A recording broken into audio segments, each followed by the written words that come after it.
आज हम आपको मिलवाएंगे उन मजदूरों से जो रोड साइड पर सुबह सवेरे आकर बैठते हैं। क्या वजह? बस गुर्बत की वजह है। पढ़ने का शौक है? यस, खुश हो अपने काम? खुश है बिल्कुल।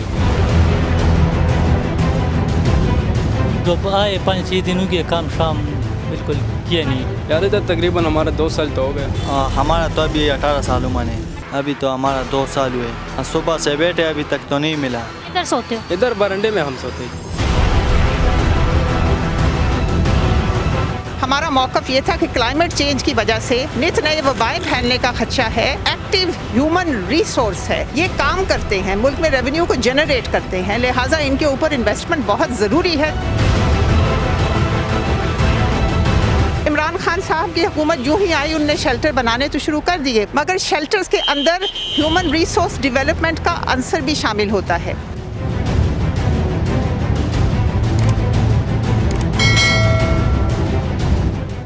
अस्सलाम वालेकुम नाज़रीन, और साफ डिजिटल के साथ मैं हूँ आपकी मेज़बान आमना मजीद। नाज़रीन, भूख भी बड़ी अजीब चीज़ है।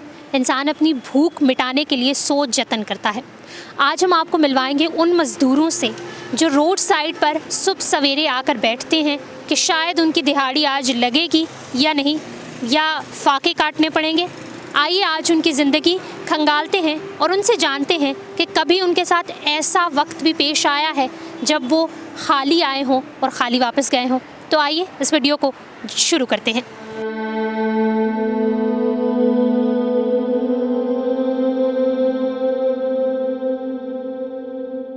क्या नाम है? अजान। अच्छा, मुझे बताओ क्या उम्र है तुम्हारी? हमारा तो अभी 18 साल उम्र है। 18 साल के हो। कितने बहन भाई? 4 बहन है और 2 भाई है। यहाँ पे काम कितने अरसे से कर रहे हो? अभी तो हमारा 2 साल हुए तकरीबन। हाँ जी, हाँ जी। सुबह से आए हुए और अभी तक कोई काम मिला है? हाँ, सुबह से बैठे अभी तक तो नहीं मिला। हाँ जी। दिल नहीं करता वापस घर चला जाऊँ? तो क्यों नहीं करते, लेकिन मजबूर है। कैसे वैसा पैसा जब कमाते फिर जाते हैं, लेकिन जब पैसा कमाते नहीं है तो फिर कैसा घर जाते हैं, नहीं जा सकता ना। लेकिन अब्बू हैं तुम्हारे? हैं। तो पढ़े नहीं हो? क्यों? पढ़े तो 8 जुमात पढ़े हमने। हाँ जी, बस मजबूरी था वैसे ही। बस बाप बीमार है, बाप काम नहीं कर सकता, और मैं बस 2 भाई है, वो मेरा एक भाई छोटा है, वो नहीं कर सकता, और बस सारा घर हम चलाते हैं। ये बड़ा भाई। तुम बड़े भाई हो, सारी जिम्मेदारी तुम पे। हाँ जी।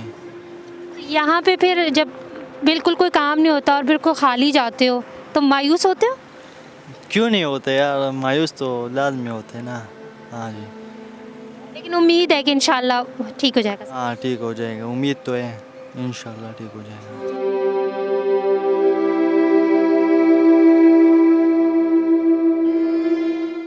क्या नाम? फारूक। कहाँ से हो? 4 सद्दा से। 4 सद्दा से यहाँ पे आए हो मजदूरी करने, क्या वजह? बस गुर्बत की वजह है, बाकी कोई वजह नहीं है। बस गरीबी है, इसके लिए आया है। तो यहाँ पे कमा लेते हो? हाँ, कुछ ना कुछ कमा लेना है। आने के लिए कुछ ऐसा होता है, हम खुद कमाते हैं। हाँ, मजदूरी मिलता है, कभी कभी इससे ज़्यादा नहीं मिलता है, बस मिलता तो है। आजकल तो महंगाई का दौर भी बहुत ज़्यादा है, तो कैसा चल रहा है गुजारा? यार हर चीज़ अल्लाह चलता है, लेकिन बस गुजारा करता है। महंगाई की वजह से थोड़ा मुश्किल भी होता है ना। मुश्किल ये वक्त में गुजारना हम इंसान की काम नहीं है, बस मजदूरी होना पड़ेगा। हाँ, तो ये जो सुबह से आए हुए हो, अपना जो भी चीज़ें हैं वो लेके बैठे हुए हो, तो कोई आया है आप लोगों को बुलाने? यार नहीं आया आज, नहीं आया, नहीं आज तो क्या, तो 2 दिन से नहीं आया इधर से कोई काम के लिए। इनसे कोई काम नहीं है? नहीं, कोई काम नहीं। जब पूरा दिन कमाते नहीं हो तो फिर खाते कहाँ से हो? यार मेरे पास अपनी पर्सनल पैसे है, उससे ख़ुद का खाना भी खाता हूँ, और कभी कभी लोग लेते आए इधर। बहुत अच्छी लोग हैं, मुझे पसंद हुआ, इस लोग बहुत अच्छे हैं माशाल्लाह। इधर से खाता है, हेल्प करते हैं ना? यार खुद हेल्प करते हैं, बहुत ज़्यादा हेल्प करते हैं।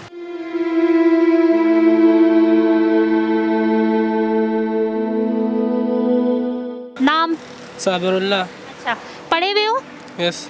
कौन सी क्लास तक? 7। 7 तक पढ़े हुए, और ये मजदूरी करते हो? यस। कब से आए हो यहाँ पे? 2 दिन से। 2 दिन हो गए, 2 डेज। अच्छा, मुझे बताओ कि 7 तक पढ़े हुए हो, पढ़ने का शौक है? यस। अगर कोई पढ़ाए तो पढ़ोगे? पढ़ोगे इंशाल्लाह। क्या बनना है? टीचर। टीचर बनना है। इंशाल्लाह। और ये काम जो मजदूरी करते हो तो सुबह से कोई काम हुआ है तुम्हारा? नहीं।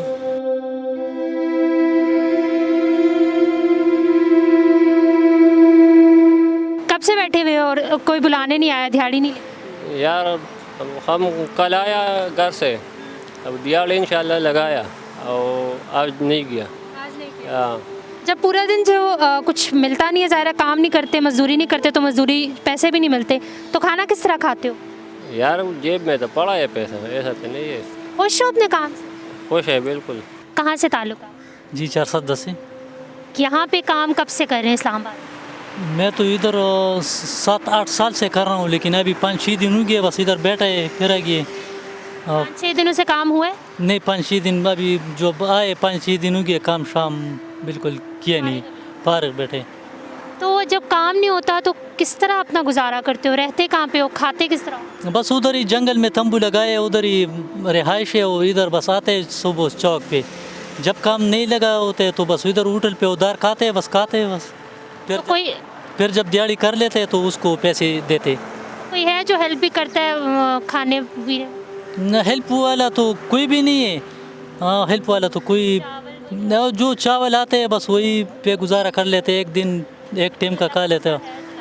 हाँ जो अल्लाह का बंदा जो आता है इधर चावल मावल थोड़ा बहुत देते हैं, वो बस आदमी मजदूर भी बहुत ज़्यादा है तो इसलिए जो है ना गुजारा चल जाता है। हाँ।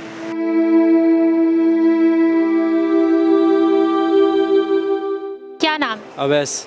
अच्छा, ये कितने अरसे से ये काम कर रहे हो? यार इधर तकरीबन हमारा 2 साल तो हो गया जी। तो अभी सुबह से बैठे हुए हो तो दिहाड़ी को लगी है? नहीं लगी जी। कितने बजे आते हो? हम तो सुबह 7 बजे नमाज के बाद निकल जाते, कभी 7 बजे तो इधर आ जाते, कभी दिहाड़ी लग जाते कभी नहीं लग जाते जी। क्या करते हो तुम?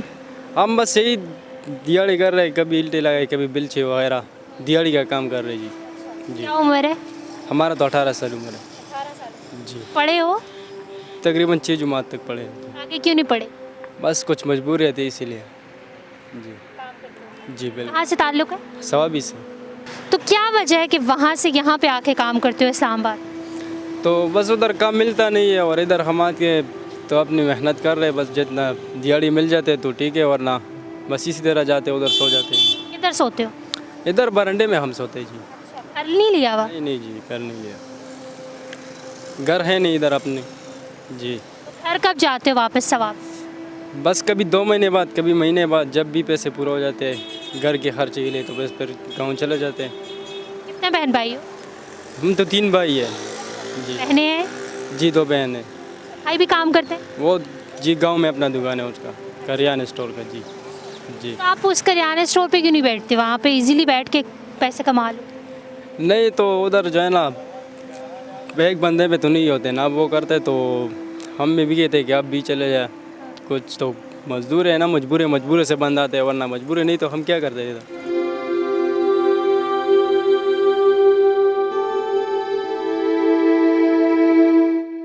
अच्छा नाज़रीन, इन मज़दूरों से मैंने बात की तो सबसे बड़ा जो मसला है इन मुझे सामने नज़र आया है वो शेल्टर का है। कोई जो है वो कह रहे हैं खुले आसमान तले सोते हैं, और घर अगर लें या कोई कमरा लें तो वो भी बहुत महंगा इन्हें पड़ता है। तो खुले आसमान तले पिछले दिनों कितनी ज़्यादा सर्दी थी वो हम ही जानते हैं। हम घरों में बैठे हुए होते हैं, हमें इतनी ठंड लग रही होती है, और ये मज़दूर बेचारे जिनके घर नहीं है वो यहाँ पर बरामदे में और कभी कहाँ पर जो है वो सोते हैं। तो हमारे साथ ज़ीनिया सत्ती मौजूद हैं जो PPLDM की CEO हैं। इनसे बात करते हैं और इनसे जानते हैं। अस्सलाम वालेकुम मैम। अस्सलाम वालेकुम जी। कैसी हैं ma'am? Thank you so much. खुदा का शुक्र जी। अच्छा मैम, आप सबसे पहले अपना तारुफ खुद करवाएं कि आप जो है वो ये शेल्टर होम के हवाले से क्या काम करती हैं? क्या जी, मैं जिस NGO के लिए काम करती हूँ उसका नाम है आफात से बचाओ बज़रिया तहरीक पाकिस्तानी अवाम। अंग्रेज़ी में इसे Pakistan people led disaster management कहते हैं। और जहाँ तक ये मज़दूर हैं, इनके शेल्टर की कैंपेन हम लोगों ने 2014 से चलाई थी। शहबाज शरीफ साहब के ज़माने से हमने चलाई थी। हम लाहौर भी गए थे। हमारा मौक़िफ़ ये था कि क्लाइमेट चेंज की वजह से नित नए वबाएँ फैलने का ख़दशा है। हमारा ये एक्टिव ह्यूमन रिसोर्स है, ये काम करते हैं, मुल्क में रेवेन्यू को जनरेट करते हैं, लिहाजा इनके ऊपर इन्वेस्टमेंट बहुत ज़रूरी है ताकि हम इन्हें मुसीबतों से, वबाओं से, बीमारियों से और सवियर वेदर से बचाएँ। तो इमरान खान साहब की हुकूमत यूँ ही आई, उनने शेल्टर बनाने तो शुरू कर दिए, मगर शेल्टर्स के अंदर ह्यूमन रिसोर्स डेवलपमेंट का अंसर भी शामिल होता है। आप ये जिन लोगों को शेल्टर जो माइग्रेंट वर्कर्स हैं रूरल एरिया से अर्बन एरियाज़ में जो आते हैं, जिनको आप शेल्टर्स में दाखिला देते हैं, आप उनकी तालीम व तरबियत का काम भी करते हैं, उनके ह्यूमन रिसोर्स डेवलप करने का, प्रोफेशनल डेवलपमेंट का काम भी करते हैं। ये सब कुछ एक शेल्टर ही के ज़मन में आता है। शेल्टर एक साइंटिफिक एक्टिविटी है और वो ममालिक भी जिनका GDP highest in the world है, वो शेल्टर्स को इसी तरह रन करते हैं और उनके यहाँ भी शेल्टर्स हैं। शेल्टर्स में ट्रांजिशनल असिस्टेंस भी होती है, यानी ज़िंदगी में जो तब्दीली, और तब्दीली में ये तब्दीली भी है कि एक मज़दूर गाँव से नया शहर में आया है, उसको असिस्टेंस दी जा रही है, तो ये तब्दीली भी है कि एक खातून का खामन फ़ौरन ही किसी हादसे का शिकार हो गया है, 3 बच्चे हैं उसके पास और कोई कमाने वाला नहीं रहा, तो उसको भी आपने फिर ट्रांजिशनल असिस्टेंस देनी होती है। ये सब कुछ शेल्टर के ज़मन में आता है। अच्छा मैम, जो इमरान खान साहब ने पनाहगाहें बनवाई हैं, वहाँ तो ऐसा कोई पढ़ाई का तो कोई सिस्टम नहीं है। वही ना, उन्होंने शेल्टर को एक साइंटिफिक अंदाज में नहीं अपनाया। मेरी उनसे इल्तिजा होगी कि शेल्टर को साइंटिफिक अंदाज में अपनाएं।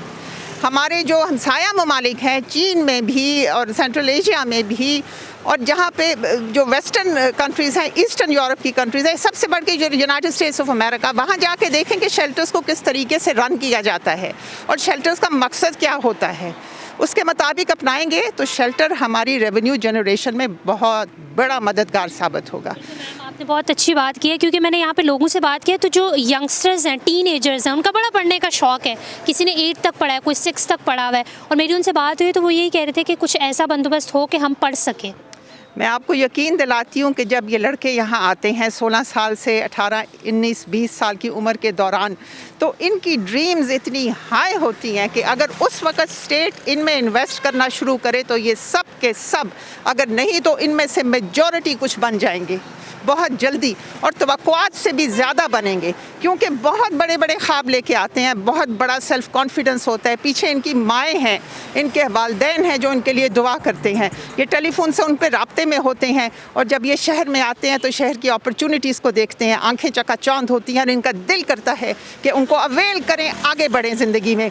अब ये रियासत का काम है कि इनके ऊपर इन्वेस्टमेंट करे, इनकी ड्रीम्स को चकनाचूर ना होने दे, इनको ब्रूटलाइज ना किया जाए हालात के। मैंने अक्सर देखा है, हमारा पास में गांव है मरी से जो लोग यहाँ पे आते हैं, क्योंकि वहाँ गांव में कोई इनकम जनरेशन नहीं है, वहाँ पे टूरिज़्म जहाँ हो रहा है उससे बहुत दूर दराज के वो इलाका जाते हैं, तो वो जब यहाँ आते हैं, जवान लड़के, सेहतमंद लड़के, उनका ख़ानदान उन्हें यहाँ भेजता है। मरी सबसे नज़दीक है, इसलिए मैं आपको एग्जांपल दे रही हूँ, आप भी मरी से देखें। तो वो जब यहाँ आते हैं तो 6 महीने के अंदर अंदर उनकी सेहत तबाह हो चुकी होती है। जिस तरीके से वो यहाँ रहते हैं, एक कमरे में 6-6, 9-9 लड़के मिल के रहते हैं, और जो खाना वो खाते हैं, और जो हालात हैं जिनका वो शिकार होते हैं, और जो लैक ऑफ हेल्थ केयर है जिसका वो शिकार होते हैं, और मोटर बाइक में अगर कोई एक्सीडेंट हो जाए तो जो उनके साथ होता है, यानी उस ब्रूटैलिटी का सामना करते करते 6 माह 7 माह के अंदर ख्वाब चिकना चूर। तो रियासतें ऐसी नहीं होती, ऐसा ना हो कि शहर की चकोचौंध जो है वो इनको तबाह कर दे। और फिर दूसरा ये कि क्राइम की तरफ भी माइल हो सकता है इंसान, हालांकि ये लोग नहीं होते, ये कभी भी नहीं होते। एक तो इनके ऊपर रियासत की नज़रें हैं, बहुत इनके मुतल्लिका थानों की नज़रें हैं, लिहाजा क्राइम का सवाल ही पैदा नहीं होता। ये मेरा अपना तजर्बा है कि इनके सामने सोना चांदी रखते हैं, जब ये मजदूरी कर रहे होते हैं ये उसको नहीं उठाएंगे। ईमानदार लोग हैं, ख़ास तौर से हमारे वो लोग जो उधर से आए होते हैं, हमारे फाटा से जो आए होते हैं, क्योंकि वो मजहबी भी बहुत होते हैं, दिन में 5 वक्त नमाज़ पढ़ते हैं, और उनको पता होता है कि नमाज नहीं पढ़ सकेंगे अगर चोरी की तो लिहाजा ये एक अच्छा ह्यूमन रिसोर्स है हमारे लिए।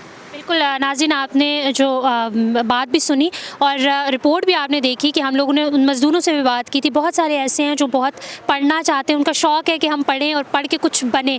पूरा दिन यहाँ पे बैठे रहते हैं और बैठने के बाद अक्सर औक़ात जो है वो खाली हाथ वापस जाते हैं। तो हुकूमत से हम यही अपील करेंगे कि रियासत एटलीस्ट इनका जो है हक़ अदा करे। शेल्टर होम्स तो बनाए गए हैं, लेकिन उनमें बहुत सारी फैसिलिटीज़ हैं जो नहीं दी गई, वो भी अगर दी जाएँ तो ये अच्छा ह्यूमन रिसोर्स है जिसको जो है वो हम अवेल कर सकते हैं। वी रियली होप कि आपको आज की वीडियो पसंद आई होगी और इस वीडियो से ज़रूर कुछ ना कुछ सीखने को मिलेगा।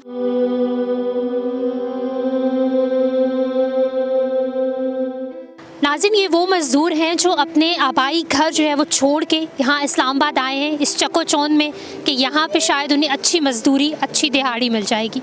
इनकी बातें आपने सुनी, इनकी ज़िंदगी बहुत मुश्किल तरीन है, ना घर ना मज़दूरी। अगर एक दिन दिहाड़ी नहीं लगती तो पता नहीं ये किस तरह खाते हैं और किस तरह अपना गुजारा करते हैं। इनकी ज़िंदगियाँ आपके सामने हैं। इमरान खान साहब, आपने पनाह गाहें तो बनाई हैं, उन वहाँ पे कुछ ऐसे भी सिस्टम, ऐसी फैसिलिटीज़ भी लाएं जिनसे इन बच्चों का, मज़दूर कुछ बड़े उम्र के हैं, कुछ यंगस्टर्स हैं जो टीनेजर हैं, उनका फ्यूचर बन सके। बहुत सारे बच्चे हैं जो पढ़ना चाहते हैं लेकिन मजबूरियों के बायस काम करने पर मजबूर हैं। जीनिया सती साहिबा की भी आपने बात सुनी, वो भी यही कहना चाहती हैं कि इनके लिए कुछ ऐसे शेल्टर होम्स होने चाहिए जहाँ पे इनकी सर तो इनका ढक जाए लेकिन पढ़ाई का ऐसा बंदोबस्त हो ताकि ये कुछ ऐसा बन सके कि पाकिस्तान के लिए बेस्ट हो जाए। और साफ डिजिटल से फिल वक्त इतना ही। आमना मजीद को इजाज़त दीजिए। अल्लाह हाफ़िज़।